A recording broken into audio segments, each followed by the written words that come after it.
നല്ലൊരു ഹെയർ ക്ലിപ്പിനൊക്കെ എന്താ വിലയല്ലേ? ഇത്തിരി ക്ഷമയുണ്ടെങ്കിൽ നമുക്ക് തന്നെ ഇതൊക്കെ വീട്ടിലുണ്ടാക്കി എടുക്കാവുന്നതേ ഉള്ളൂ. നമുക്കിഷ്ടമുള്ള വലിപ്പത്തിൽ ഇഷ്ടമുള്ള ഫ്ലവർ ഉണ്ടാക്കിയെടുക്കാം. വളരെ സിമ്പിളായിട്ടുള്ള ഒരു ഫ്ലവറാണ് ഞാൻ ഉണ്ടാക്കുന്നത്. നമുക്ക് ആദ്യം ഇതുപോലെ കുറച്ച് ഇതളുകൾ ഉണ്ടാക്കിയെടുക്കണം.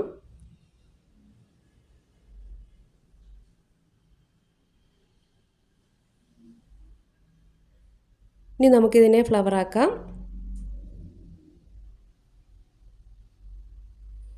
ഇങ്ങനെ 3-4 ഫ്ലവറുകൾ ഉണ്ടാക്കിയെടുത്ത് അത് നമുക്കൊന്ന് ഒട്ടിച്ചെടുക്കണം.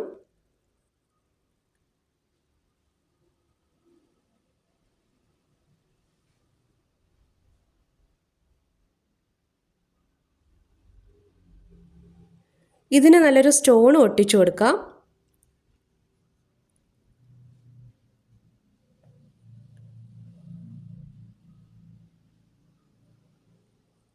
ഞാനിതിൽ അലിഗേറ്റർ ക്ലിപ്പാണ് യൂസ് ചെയ്തത്. നമ്മുടെ ഹെയർ ക്ലിപ്പ് റെഡി ആയിട്ടുണ്ട്. ഈ വീഡിയോ ഇഷ്ടമായാൽ ഒന്ന് ലൈക്ക് ചെയ്യണേ.